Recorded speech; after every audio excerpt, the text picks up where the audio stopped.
On the morning of December 27, 1942, at Port Moresby in New Guinea, something remarkable was about to unfold. As the early sun stretched shadows across the steel matting of Loki Airfield, ground crews were busy removing camouflage netting from a distinctive group of aircraft with twin booms. 12 Lockheed P-38F Lightnings, belonging to the 39th Fighter Squadron, part of the 35th Fighter Group, stood ready, fueled, armed, and gleaming in the tropical dawn light with their characteristic twin-tail design. Coast watchers had sent in an intelligence report that changed everything. A major Japanese air raid was forming up, with multiple formations heading toward Buna. The estimate put the force at around 40 aircraft, and fighter escorts had been confirmed. The American pilots had just 30 minutes to get airborne and intercept them. Captain Thomas Lynch ran through his instrument checks and gave the signal to his flight crews.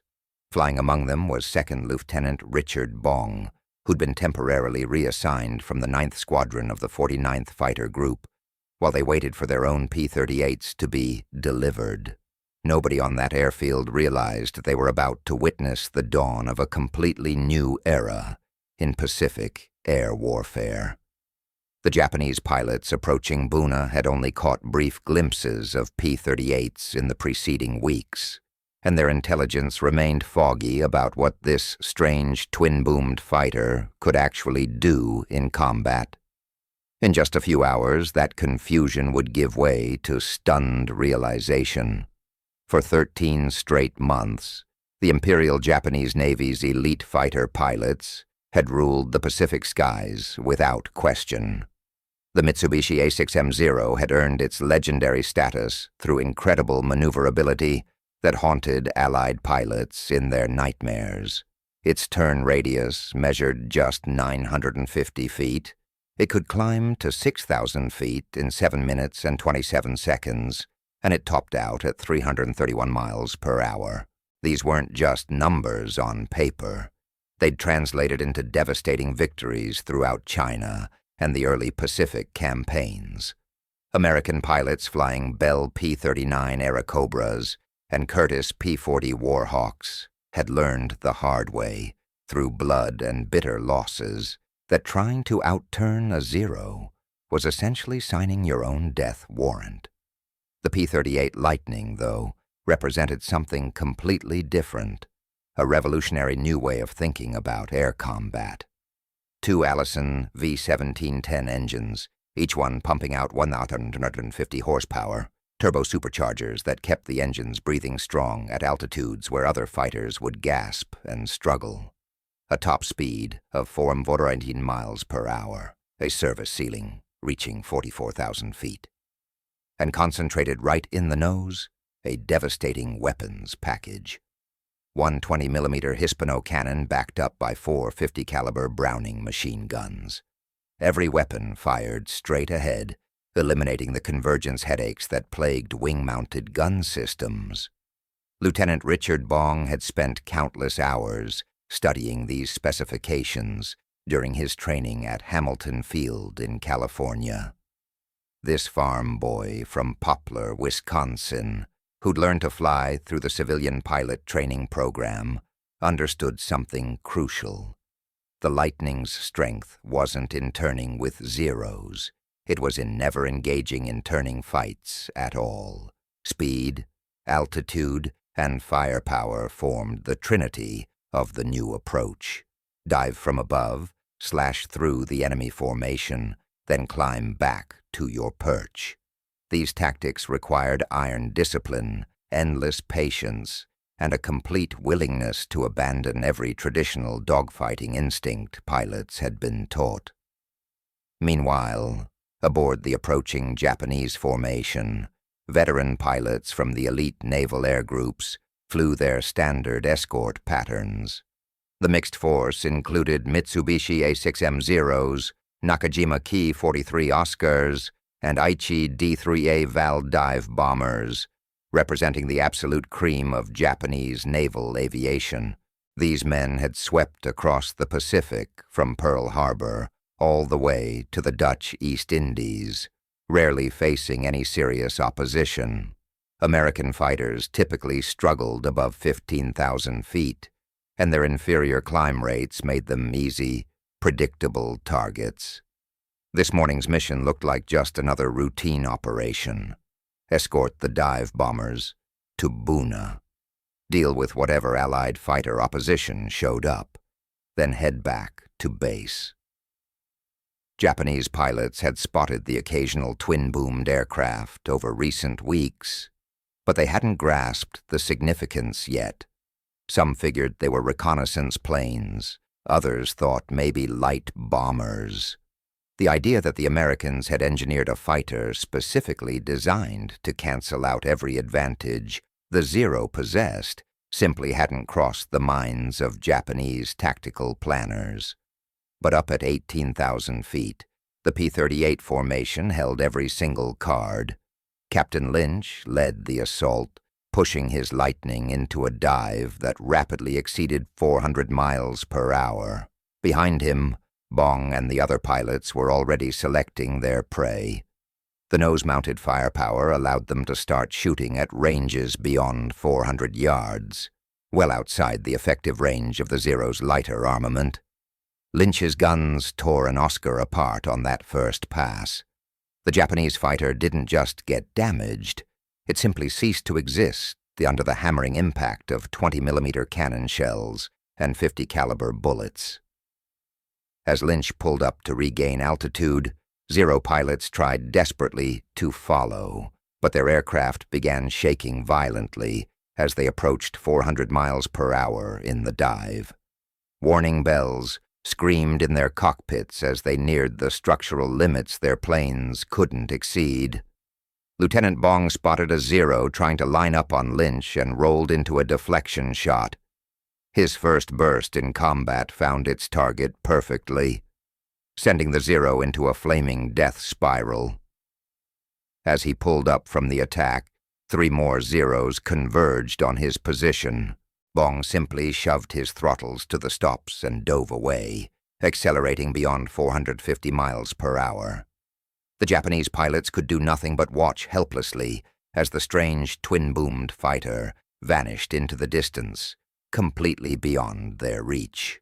Coming out of his dive just above the jungle canopy, Bong spotted a Val dive bomber pulling out from its attack run. A quick burst from 100 yards sent it slamming into the jungle in a fireball. These were Bong's first 2 confirmed kills, the opening chapter of what would become the highest-scoring American ace career of the entire war. The whole engagement was over in less than 10 minutes. The 39th Squadron claimed 12 Japanese aircraft destroyed, with victories credited to Lynch, Bong, and Second Lieutenant Karl Planck. Not a single P-38 was lost. Japanese after-action reports conveyed confusion and genuine alarm.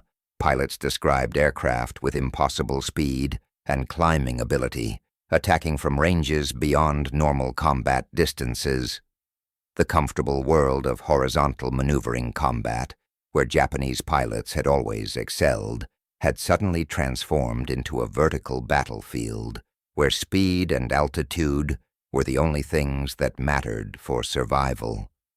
This seismic shift sent shockwaves through Japanese Naval Aviation Headquarters at Rabaul. Intelligence officers frantically scrambled to reassess what the P-38 was actually capable of.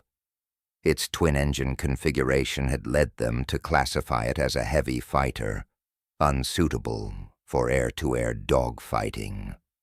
They'd never imagined that American engineers had created something entirely new, a fighter that dominated through vertical maneuvering rather than horizontal agility.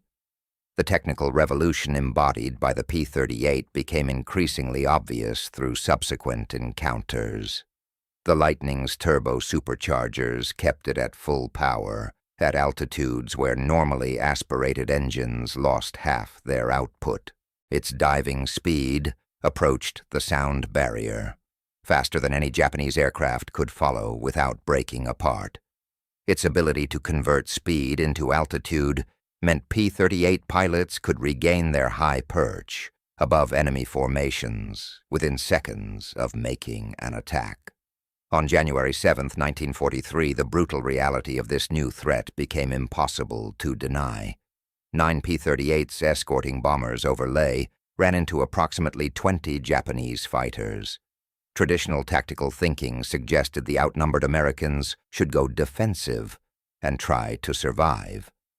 Instead, the P-38s climbed to 25,000 feet and began diving attacks from altitudes the Japanese simply couldn't reach. Lieutenant Richard Bong, now flying regularly with the 39th Squadron while still waiting for his own unit's P-38s, demonstrated just how lethally efficient the Lightning could be.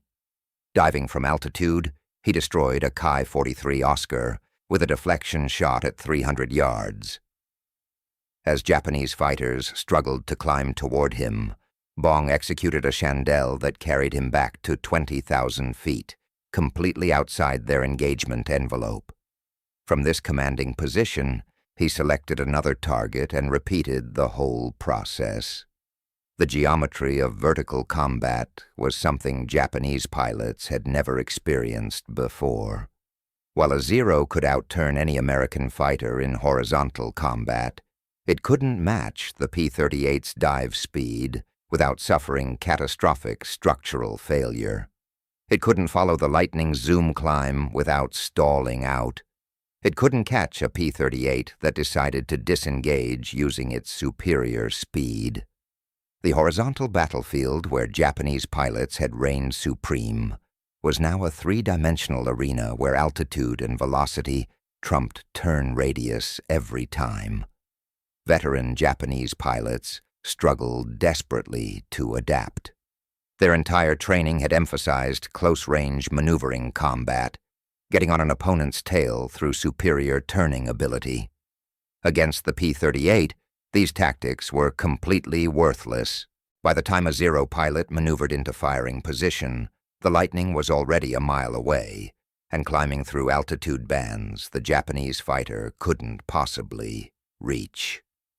The psychological impact proved just as devastating as the tactical disadvantage.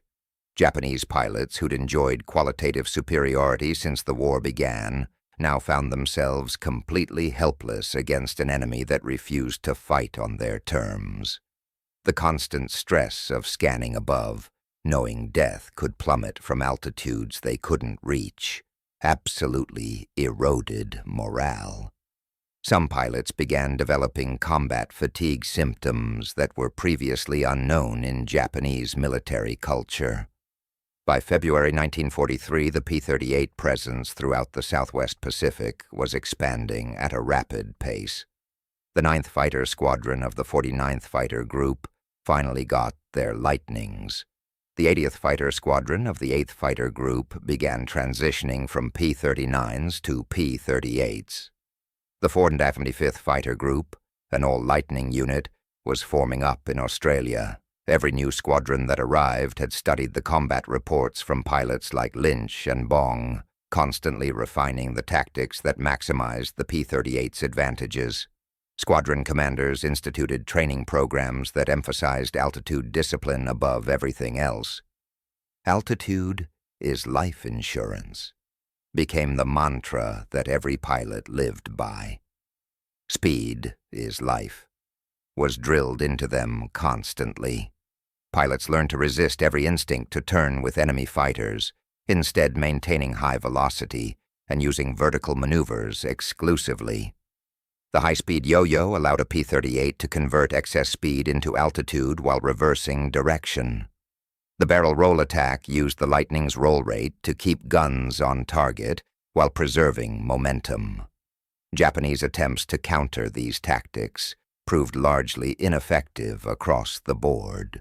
The Kawasaki Ki-61 Tony, with its liquid-cooled engine and heavier armament, was specifically designed to engage high-altitude American bombers. But even the Tony couldn't match the P-38's performance above 20,000 feet. The Nakajima Ki-44 Shoki emphasized speed and climb rate over maneuverability, yet still fell short of what the Lightning could do. Intelligence reports from Japanese units revealed a growing sense of desperation. Pilots received instructions to avoid combat with P-38s unless they possessed overwhelming numerical superiority and an advantageous position. Even under those conditions, engagement was discouraged above 15,000 feet, where the Lightning's performance advantage became absolutely insurmountable. Some units tried to lure P-38s into low-altitude turning fights, but American pilots had learned to maintain strict discipline and refuse engagement on unfavorable terms. The industrial dynamics only compounded Japan's tactical disadvantage. Lockheed's production line in Burbank, California, was achieving truly remarkable efficiency. By March 1943, the factory was cranking out 10 P-38s every single day. Each aircraft required approximately 37,000 man-hours to construct, but American industrial capacity made this investment completely sustainable. Japanese aircraft production, constrained by material shortages and mounting bombing damage, struggled desperately just to replace combat losses. The training disparities widened the gap even further. American P-38 pilots arriving in theater had 300 or more flight hours under their belts, including at least 50 hours specifically in the Lightning. They'd practiced vertical tactics, gunnery, and formation flying extensively before seeing combat. Japanese replacement pilots rushed through abbreviated training programs, averaged less than 100 total flight hours. Many had never flown above 20,000 feet before they encountered P-38s in actual combat for the first time. The Battle of the Bismarck Sea in March 1943 demonstrated the P-38's strategic impact in unmistakable terms. Lightnings flew top cover for Allied bombers attacking a major Japanese convoy. When Zero escorts rose to intercept, the P-38s executed perfect vertical tactics, destroying multiple Japanese fighters while preventing any effective defense of the convoy below. 8 transport ships and 4 destroyers were sunk, dealing a crushing blow to Japanese reinforcement efforts in the region. Among the P-38 pilots establishing complete dominance over the Solomons, several names were becoming legendary. Captain Thomas Lynch of the 39th Fighter Squadron refined vertical tactics into an absolute art form, eventually scoring 20 confirmed victories before his death in March 1944. Lieutenant Richard Bong continued his remarkable scoring streak, demonstrating an almost supernatural ability to position his P-38 for perfect deflection shots. In August 1943, a new name joined the Lightning Ace roster. Lieutenant Thomas McGuire, assigned to the newly formed 475th Fighter Group's 431st Fighter Squadron, scored his first victories on August 18th over Wewak. Flying top cover for bombers, McGuire's flight encountered approximately 20 Japanese fighters. In his very first combat engagement, McGuire shot down 2 Ki-43 Oscars and 1 Ki-61 Tony, then became an ace in just 2 days by adding 2 more victories on August 21st. McGuire's combat philosophy emphasized aggressive vertical tactics combined with precise gunnery. He would eventually write a manual titled Combat Tactics in the Southwest Pacific Area that became required reading throughout the entire 5th Air Force. His techniques included the McGuire roll, a high-speed barrel roll that maintained offensive position while preserving momentum, and the vertical reverse, using the P-38's climb capability to reverse positions with a pursuing enemy. The strategic implications of P-38 dominance extended far beyond individual combat encounters. The Lightning's range, exceeding 1,000 miles with drop tanks, allowed American planners to strike Japanese bases that had previously been considered completely secure. Fighter sweeps could reach all the way to Rabaul from New Guinea, achieving air superiority before the bombers even arrived.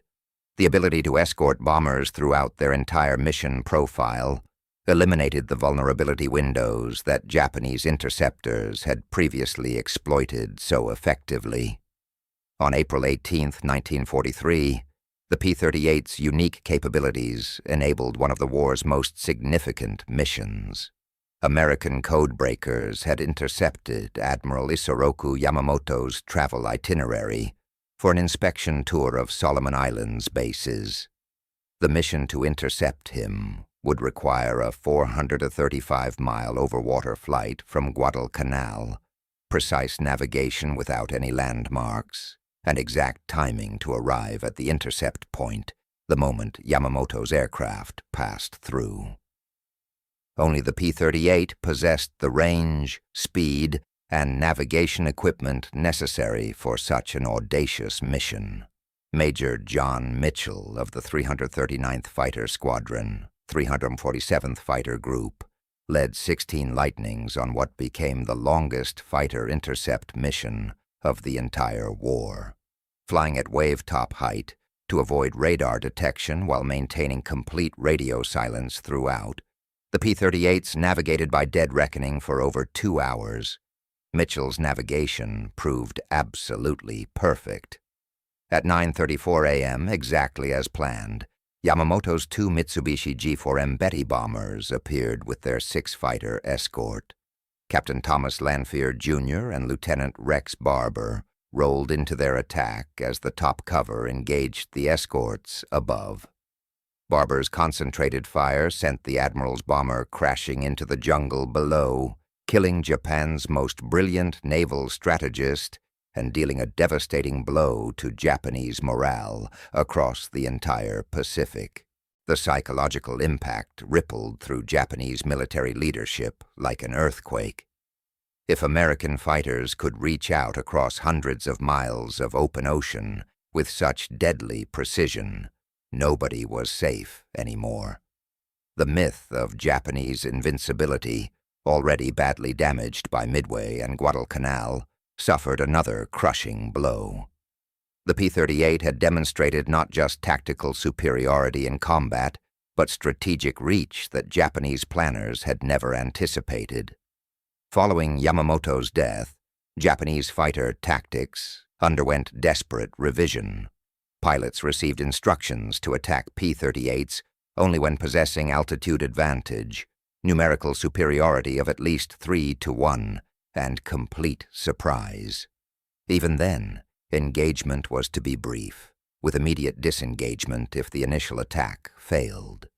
These defensive tactics represented a complete reversal from the aggressive spirit that had characterized Japanese fighter doctrine since the war began. The introduction of new Japanese aircraft failed to restore any meaningful balance.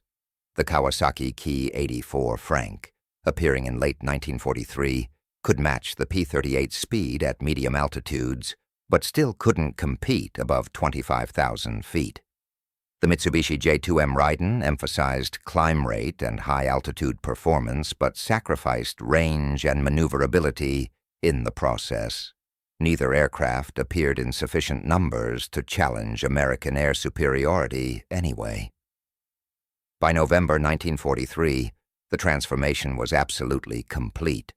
Japanese daylight operations over the Solomons had virtually ceased altogether. Naval vessels moved only under cover of darkness now. Supply runs to forward bases were conducted by submarines and fast destroyers, making desperate nighttime dashes.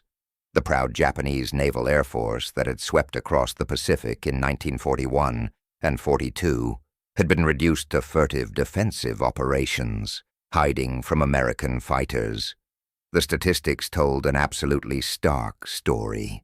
In the year since significant P-38 operations began, Japanese fighter units in the Solomons and New Guinea had suffered catastrophic losses that couldn't be replaced. The 251st Air Group, which began 1943 with 80 pilots, had only 10 original members still alive by year's end. The 204th Air Group lost 70% of its pilots in just 6 months of operations. The 502nd Air Group was withdrawn from combat entirely after losing 80% of its aircraft in 4 months of operations against P-38 equipped American units. American losses, while certainly not insignificant, were completely sustainable. P-38 squadrons typically achieved kill ratios of 5-to-1 or even better. More importantly, American pilots who survived being shot down were often rescued by air-sea rescue services and returned to combat duty. Japanese pilots who went down over water usually drowned, with no rescue available. American aircraft damaged in combat were repaired at well-equipped facilities and returned to service. Japanese aircraft with similar damage were often simply abandoned due to chronic lack of spare parts. The industrial disparity kept widening relentlessly. By December 1943, Lockheed had delivered over 2,000 P-38s to combat theaters worldwide. Monthly production exceeded 400 aircraft now. Japanese production of all fighter types combined barely reached 500 per month, and many of those were retained in the home islands for defense rather than being sent forward. The arithmetic of attrition warfare had become absolutely inexorable. Training standards diverged even further as the war continued.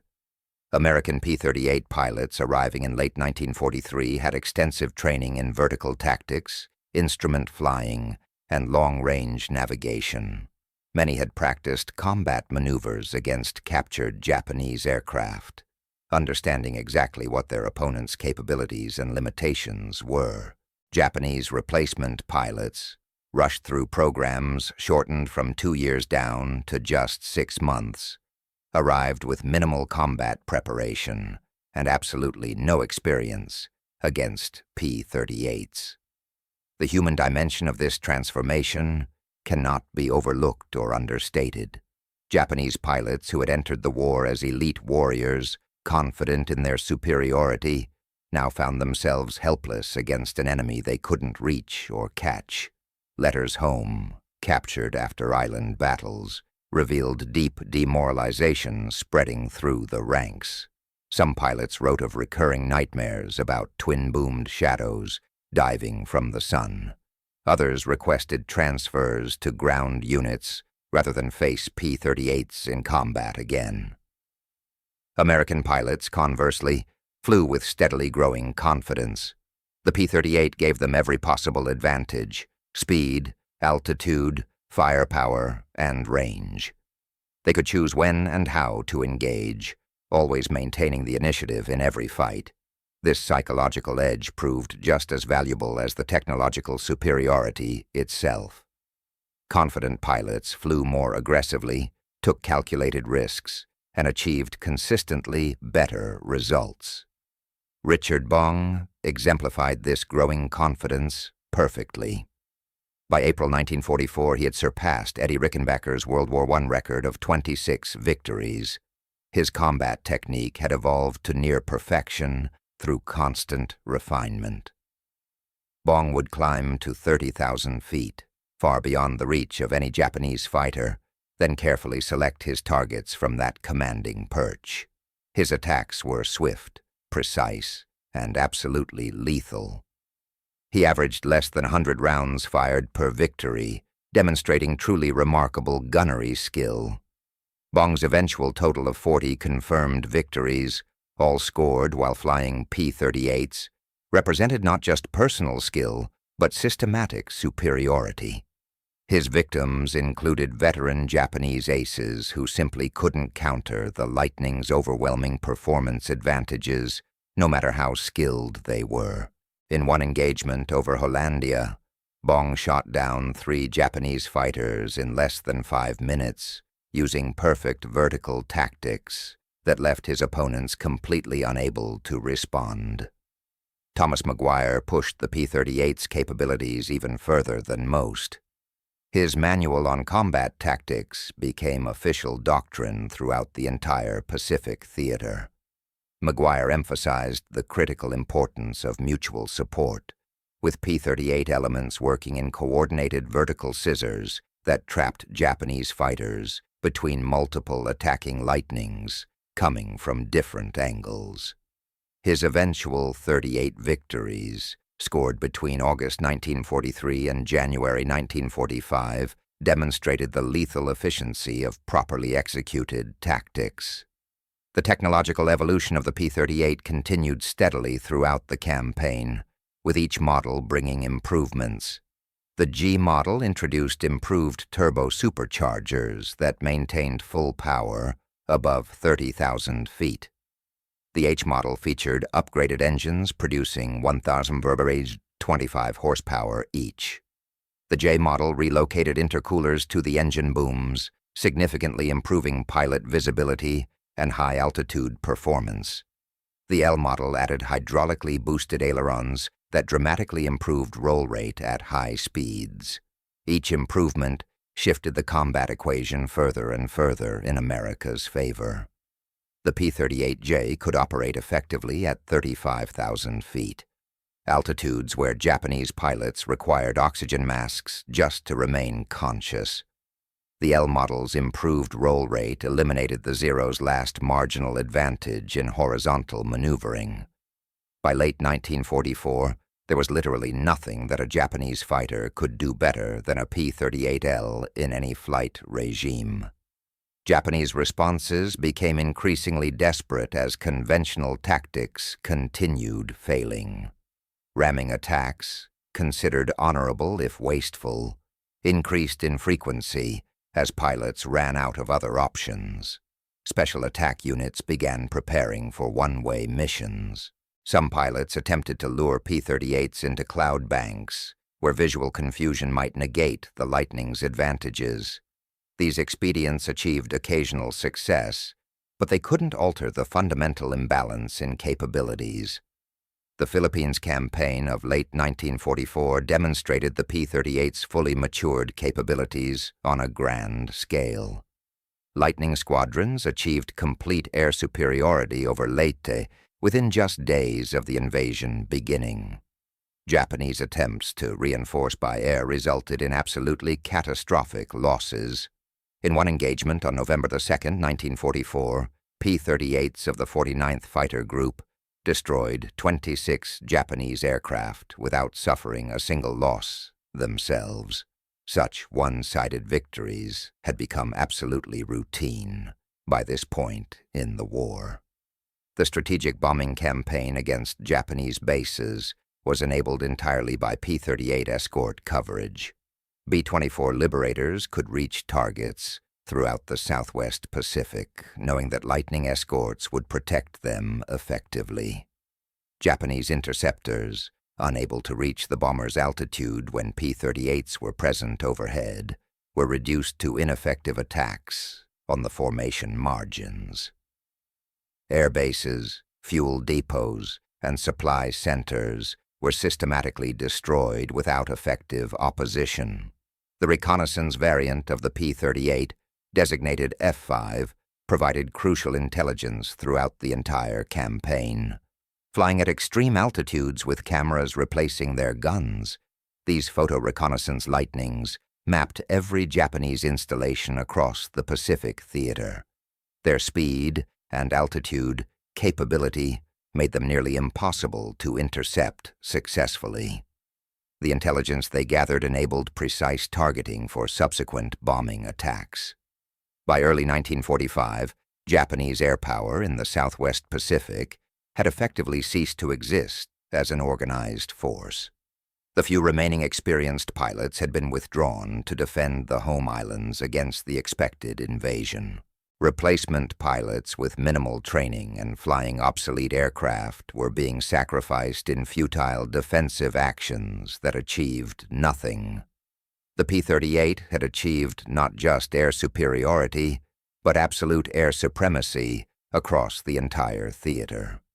The human cost differential was absolutely staggering when the numbers were tallied. Between December 1942 and January 1945, P-38 units operating in the Southwest Pacific claimed over 1,500 Japanese aircraft destroyed in verified combat engagements. American P-38 losses to enemy action totaled fewer than 200 aircraft over that same period. The kill ratio exceeded 7-1, which was unprecedented in the history of aerial warfare. Beyond the raw statistics, the P-38's impact was fundamentally transformational. It proved beyond any doubt that technological superiority, when properly employed with the right tactics, could overcome both numerical disadvantage and enemy experience. It demonstrated conclusively that air superiority wasn't about dogfighting prowess, but about controlling the parameters of engagement itself. It showed that industrial capacity and systematic training programs were just as important as individual courage and flying skill. Veterans on both sides remembered the Lightning with a mixture of awe and deep respect.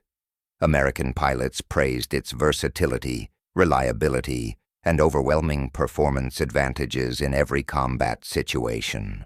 Japanese pilots recalled it as the aircraft that ended their period of dominance, the twin-boomed devil that could neither be caught nor escaped from. Ground crews appreciated its rugged construction and maintainability, despite having complex turbo-supercharger systems. The influence of the P-38 extended far beyond World War II itself. The Lightning's success profoundly influenced post-war fighter development programs worldwide. The concept of vertical maneuvering became absolutely fundamental to jet-age combat doctrine. The importance of altitude and speed over turning ability shaped aircraft designs, from the F-86 Sabre all the way to modern fifth-generation fighters. The integration of technology, tactics, and training that the P-38 exemplified became the standard template for Air Force development everywhere. Lockheed's design team, led by the legendary Clarence Kelly Johnson, had created far more than just a successful fighter aircraft. They had fundamentally revolutionized the nature of aerial warfare itself. The P-38's unique configuration, born from the practical need to house two engines and turbo-superchargers, had produced capabilities that single-engine fighters simply couldn't match. Its concentrated nose armament completely eliminated the convergence problems that plagued wing-mounted gun installations. Its twin-engine redundancy provided a critical safety margin over the vast Pacific distances where single-engine fighters would go down with no hope of rescue. The pilots who flew the Lightning wrote their own indelible chapter in aviation history. Richard Bong's 40 Victories stood as the American record for aerial combat and remains unbroken to this day. Thomas Maguire's 38 Victories and tactical innovations influenced fighter doctrine for generations of pilots who came after.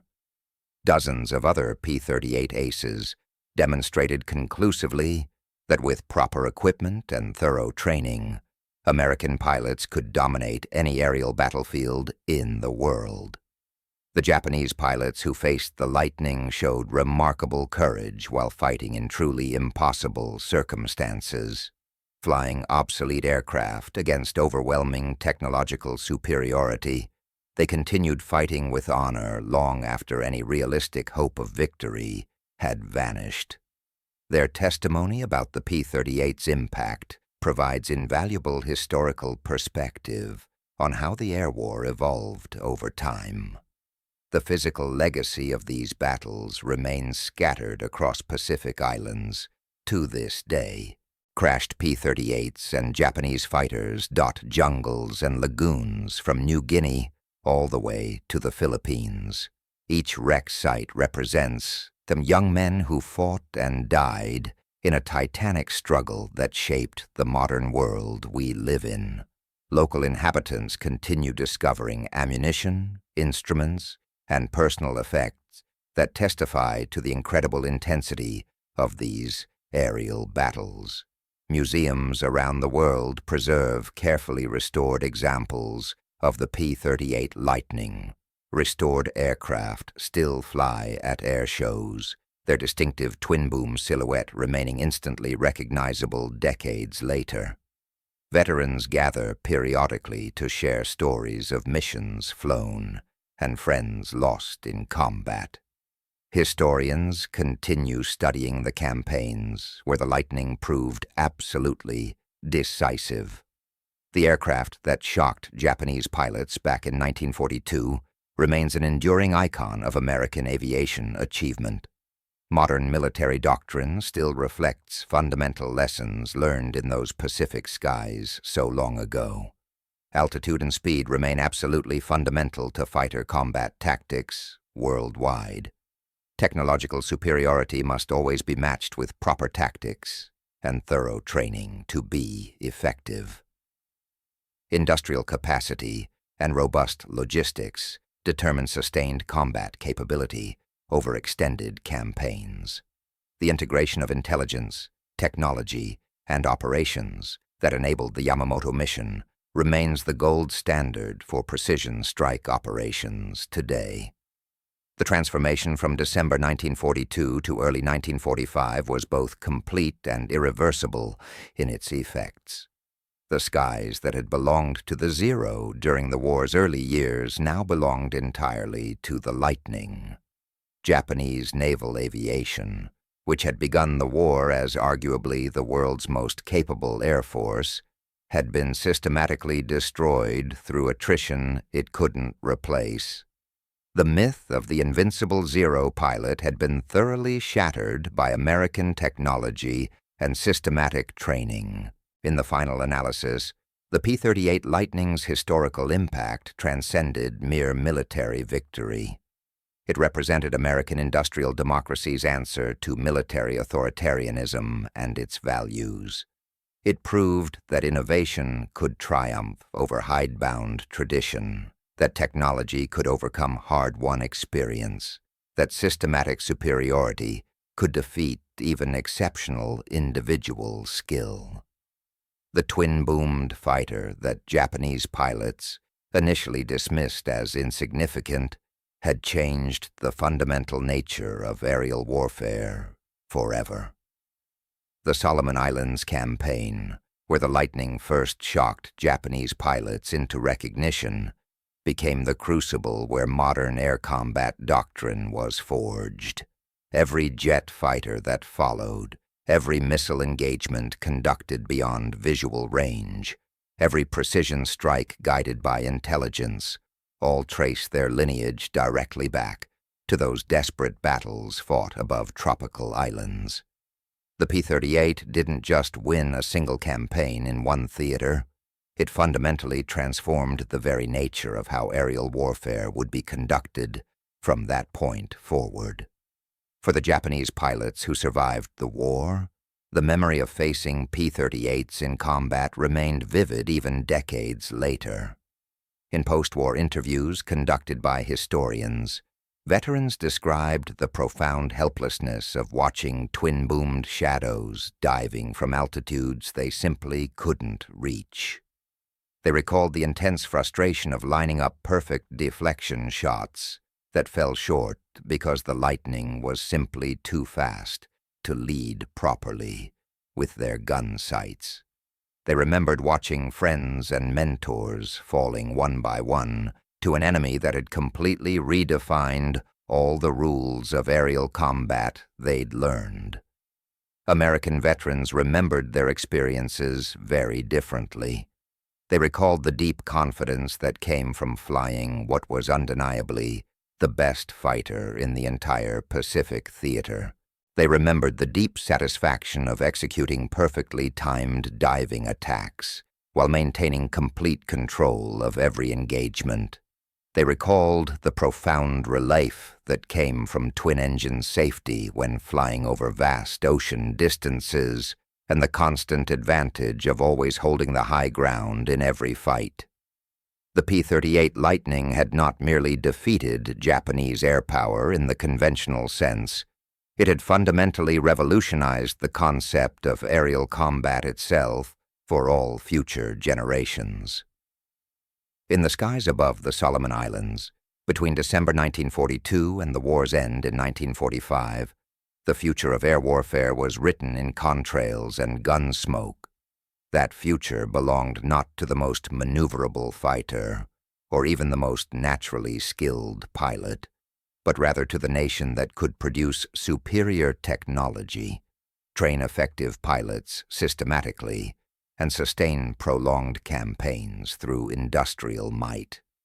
By the war's end, the P-38 Lightning had shocked, dismayed, and ultimately destroyed Japanese air power throughout the Pacific theater completely. The twin-boomed fighter that Japanese pilots had learned to fear above all others had systematically eliminated their ability to contest control of the skies anywhere.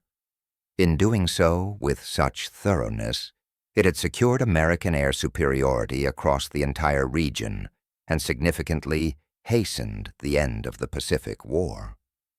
The revolution it began in those desperate battles over tropical islands continues to influence aerial warfare doctrine today, remaining a lasting testament to American innovation and the extraordinary courage of the pilots who flew the Lightning straight into the history books.